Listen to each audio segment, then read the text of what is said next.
أعوذ بالله من الشيطان الرجيم بسم الله الرحمن الرحيم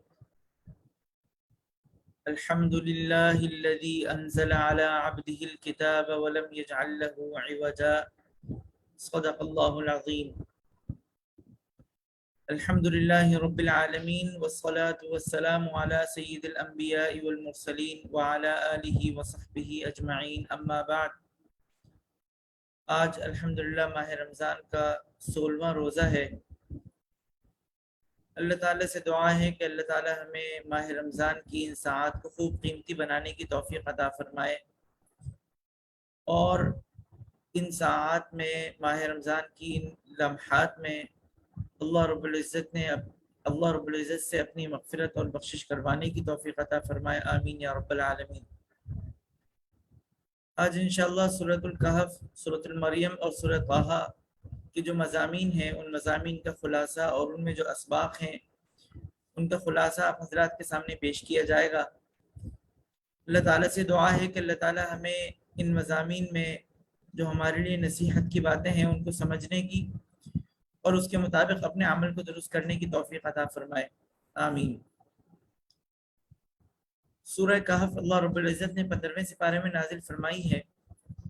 سورہ کہف کے بے شمار فضائل ہیں، اور نبی اکرم صلی اللہ علیہ وسلم نے ایک حدیث مبارکہ میں جمعے کے روز سورۃ الکہف کی تلاوت کرنے کی تلقین فرمائی ہے۔ در حقیقت سورۃ الکہف ایک عظیم سورت ہے۔ اس سورت کے اندر اللہ رب العزت نے کچھ قصص بیان فرمائے ہیں، واقعات بیان فرمائے ہیں، کچھ مثالیں بیان فرمائی ہیں، اور ان قصص اور واقعات کے اسباق اتنے عظیم الشان ہیں کہ اگر کوئی مسلمان ہر ہفتے یعنی جمعے کے دن ہر ہفتے میں ایک دفعہ ان اسباق کو مستحضر کر لے، ان کی یاد دہانی کر لے، تو اس کا ایمان مضبوط بھی ہو جاتا ہے، اس کے لیے ایمان کے تقاضوں کے اوپر عمل کرنا آسان بھی رہتا ہے، اور اللہ رب العزت اس کے ایمان میں ترقی بھی عطا فرماتے ہیں۔ چنانچہ وہ ان میں سے ان اسباق میں چند اسباق یہ ہیں۔ اللہ رب العزت نے سورۃ الکہف میں اصحاب کہف کا واقعہ بیان فرمایا۔ میں اس واقعے کی تفصیل میں تو ابھی نہیں جاؤں گا کہ وہ واقعہ کیسے پیش آیا، البتہ اس واقعے میں ایک سبق ہے، اور وہ سبق یہ ہے کہ جس طریقے سے اصحاب کہف کو اللہ رب العزت نے 309 سال اور 300 سال سے زائد ایک عرصے کے لیے غار میں گہری نیند سلا دیا تھا، اور اس کے بعد اللہ رب العزت نے ان کو بیداری عطا فرمائی تھی، در حقیقت یہ بات یاد دلائی جا رہی ہے کہ اس دنیا، اس عارضی اور فانی دنیا سے ایک دن رخصت ہو کر ایک طویل نیند سونے کے بعد اللہ رب العزت حشر کے میدان کے لیے ہم سب کو زندہ فرمائیں گے۔ تو ایک وہ وقت بھی آنے والا ہے کہ جب اس دنیا سے، اس عارضی دنیا سے کوچ کر جانے کے بعد، اس دنیا سے منتقل ہو جانے کے بعد اللہ رب العزت کے میدان میں، اللہ رب العزت کے دربار میں، حشر میں ایک روز انسان کو دوبارہ حاضر ہونا ہے۔ تو اس حاضری کا ایک انسان کو اگر استحضار رہے، یہ ریمائنڈرز رہیں، تذکیر رہے کہ مجھے بھی ایک دن اس دنیا کے اندر جو بھی معاملات میرے سامنے ہیں، جو بھی ایام میں گزار رہا ہوں، ان ایام کے گزارنے کے بعد ایک دن میں نے اللہ رب العزت کی بارگاہ میں حاضر ہونا ہے۔ تو اگر کسی انسان کے دل و دماغ میں یہ بات مستحضر رہے تو اللہ رب العزت اس بات کی توفیق عطا فرما دیتے ہیں کہ انسان کے لیے نیکی کے راستے کے اوپر قائم رہنا اور برائی سے بچتے رہنا یہ آسان ہو جاتا ہے، اس لیے کہ انسان کو یہ بات مستحضر رہتی ہے کہ ایک دن میں نے اللہ رب العزت کی بارگاہ میں حاضر ہو کر ان تمام اعمال اور افعال کا جواب دینا ہے۔ اسی طریقے سے قرآن کریم کی ان آیات میں اللہ رب العزت نے اصحاب الکہف کے واقعے کے ساتھ ساتھ اس شخص کا واقعہ بیان فرمایا کہ جب دو لوگوں نے آپس میں مکالمہ کیا اور ایک شخص نے اس دنیا کے اندر موجود ساز و سامان اور اسباب کے اوپر زعم کیا، تکبر کیا، اور یہ کہا کہ اس دنیا کے اندر میرے لیے باغات ہیں، ان میں نہریں بہ رہی ہیں، اگر قیامت کے روز اگر میں پہنچا تو وہاں میرے لیے اس سے اچھا سامان ہوگا۔ دوسرے شخص نے اس کو نصیحت بھی کی، یاد دلانے کی بھی کوشش کی کہ ان مال و اسباب کے فتنے میں مبتلا ہو کر تم اللہ رب العزت کی ذات کو نہ بھولو، اللہ تعالیٰ کی کے ساتھ شرک نہ کرو، اس لیے کہ یہ تمام چیزیں اس دنیا کے اندر اللہ رب العزت کی پیدا کردہ ہیں، اللہ تعالیٰ کی تخلیق کردہ ہیں۔ بحیثیت مؤمن اور مسلمان کے ہم سب کے ذمہ لازم ہے کہ ہم اللہ تعالیٰ کی کے اوپر ایمان لانے میں کسی بھی قسم کی کوتاہی اور نافرمانی سے کام نہ لیں۔ لیکن جب اس شخص نے نافرمانی کا راستہ اختیار کیا، کفر کا راستہ اختیار کیا، تو اس کی اس دنیا کے ساتھ ساز و سامان کو اللہ رب العزت نے تہس نہس کر دیا اور اس کو آزمائش میں مبتلا کر دیا۔ تو یہ بات یاد دلائی جا رہی ہے کہ اس دنیا کے ساز و سامان، اسباب، مال و دولت، یہ سب آزمائش ہیں، امتحان ہیں۔ اگر یہ تمام مال و اسباب اور آزمائش کتنا ہی زیادہ ہو، اگر یہ سارا زیادہ سے زیادہ ساز و سامان اللہ تعالیٰ کی یاد میں معاون ثابت ہو رہا ہے، تو اس کا مطلب یہ ہے کہ یہ ساز و سامان اللہ تعالیٰ کی رحمت ہے۔ اور اگر یہ دنیا کا ساز و سامان، یہ مال، باغات، گھر، بنگلہ، گاڑی اور یہ تمام مال و اسباب اللہ تعالیٰ کی یاد سے دور کر رہا ہے، اللہ تعالیٰ کی یاد سے غافل کر رہا ہے، تو ایسی صورت میں یہ مال و اسباب، یہ آزمائش امتحان ہے، اور انسان کو متنبہ ہو جانا چاہیے کہ میں اس مال و اسباب کے فتنے میں مبتلا ہو کر اپنے رب ذوالجلال کو نہ بھولوں۔ قرآن کریم کی انہی آیات میں اللہ رب العزت نے آخرت کا تذکرہ فرمایا، اور یہ فرمایا کہ جب آخرت میں انسان حاضر ہوگا تو نامہ اعمال کو دیکھ کر پریشان ہوگا، اور یہ کہے گا کہ یہ کیسا نامہ اعمال ہے کہ اس نے ہر چھوٹی بڑی چیز کو اللہ رب العزت کے سامنے لا کے رکھ دیا۔ تو یہ بات یاد دلائی گئی کہ ایک وہ دن بھی آنے والا ہے کہ اس دن کے اندر انسان کو اپنے تمام اعمال کا حساب دینا ہوگا۔ یاجوج ماجوج کا تذکرہ فرمایا، اور اسی طریقے سے حضرت موسیٰ علیہ السلام، حضرت خضر علیہ السلام کے واقعات کو بیان فرمایا۔ یہ تمام واقعات کے اندر بڑے اسباق ہیں کہ انسان کو اپنے علم کے اوپر ناز نہیں ہونا چاہیے، اس لیے کہ انسان کو جو کچھ بھی علم اللہ رب العزت کی طرف سے دیا گیا ہے وہ اللہ تعالیٰ کی طرف سے عطا کردہ ہے۔ جتنا اللہ تعالیٰ نے عطا کیا ہے اتنا ہی علم انسان کے پاس ہے۔ اللہ رب العزت بہت سارے لوگوں کو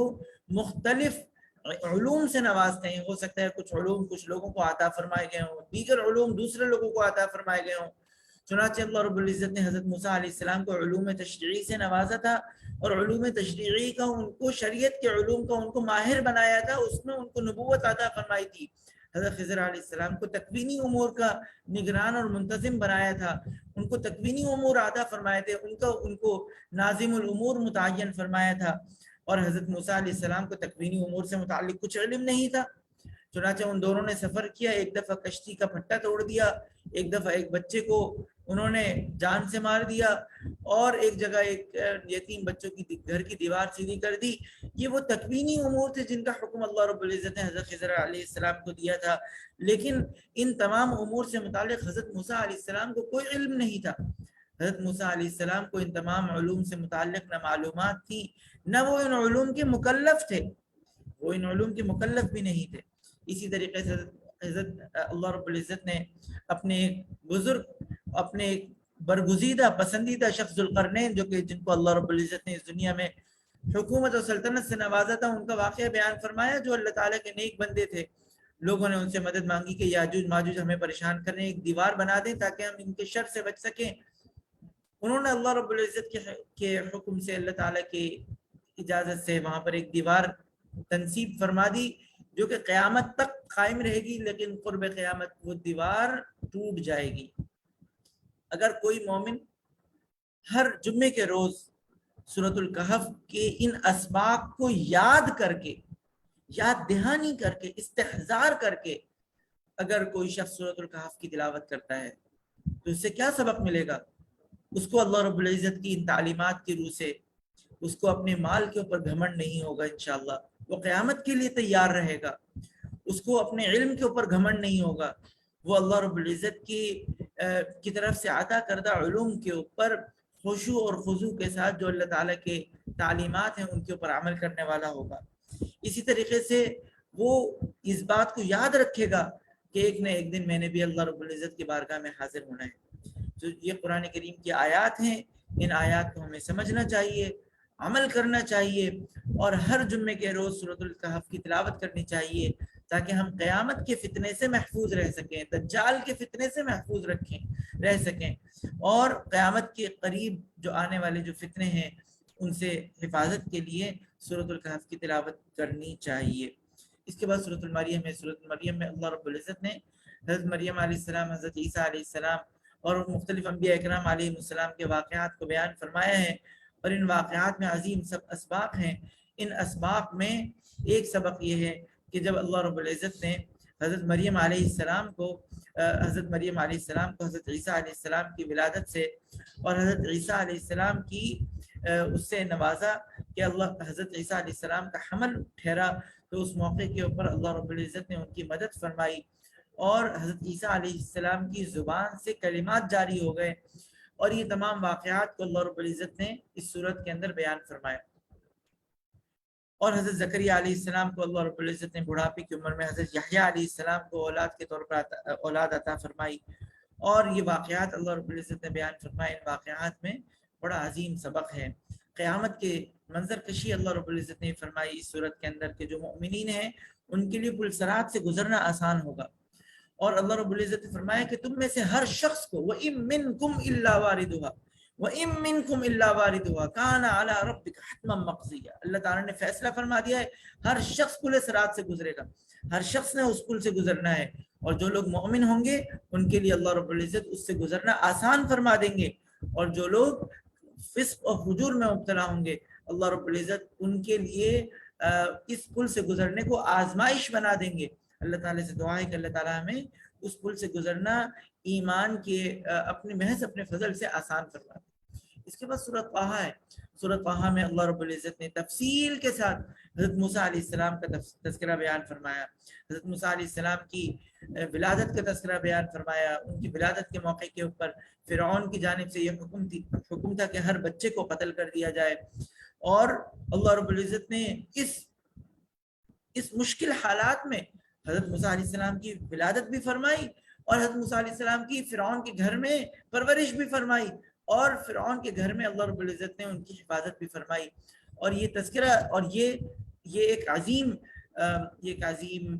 سبق دیا گیا کہ اللہ رب العزت قادر مطلق ہے۔ اس پرکشش دور میں اللہ رب العزت حفاظت فرمانے والے ہیں۔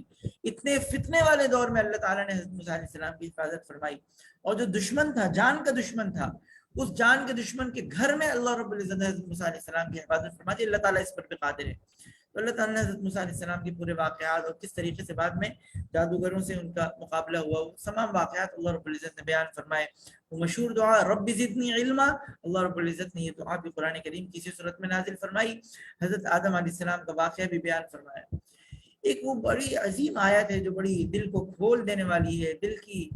دل کی آنکھوں کو کھول دینے والی ہے۔ اللہ رب العزت نے فرمایا کہ وَمَنْ أَعْرَضَ عَنْ ذِكْرِي، جو میرے قرآن سے اعراض کرتا ہے، میرے قرآن سے منہ موڑتا ہے، فَإِنَّ لَهُ مَعِيشَةً ضَنْكًا، اللہ تعالیٰ اس کو اس دنیا کے اندر بھی اس کی زندگی کو، معیشت کو تنگ کر دیں گے۔ یہ اللہ تعالیٰ نے وعید بیان فرمائی ہے کہ جو شخص قرآن کو سنتا ہے، اس پر عمل کرتا ہے، قرآن کے راستے پر چلتا ہے، صراط مستقیم پر چلنے کی کوشش کرتا ہے، اللہ تعالیٰ اس کو اس دنیا کے اندر بھی مقام عطا فرماتے ہیں، اس دنیا کے اندر بھی اس کی دستگیری فرماتے ہیں، اور آخرت میں بھی اس کو اچھا انجام عطا فرماتے ہیں۔ اور جو شخص قرآن کے راستے سے منہ موڑتا ہے، قرآن کے راستے کو چھوڑتا ہے، اللہ رب العزت اس کو آزمائش میں مبتلا فرماتے ہیں۔ دنیا میں بھی اس کو مشکلات پیش ہوتی ہیں، وہ دنیا میں بھی معیشت بھی اس کی تنگ ہوتی ہے، اور اللہ رب العزت اس کو آخرت کے اندر بھی معیشت بھی اس کی تنگ ہوتی ہے، اور اللہ رب العزت اس کو آخرت میں بھی سزا اور مواخذہ اس کا فرمائیں گے۔ یہ ان تمام صورتوں میں بڑے عظیم اسباق ہیں۔ اللہ تعالیٰ سے دعا ہے کہ اللہ تعالیٰ ہمیں ان آیات کو سمجھنے کی اور اس کے مطابق اپنے عمل کو درست کرنے کی توفیق عطا فرمائے۔ آمین آمین آمین یا رب العالمین۔ وآخر دعوانا ان الحمد للہ رب العالمین۔ السلام علیکم ورحمۃ اللہ وبرکاتہ۔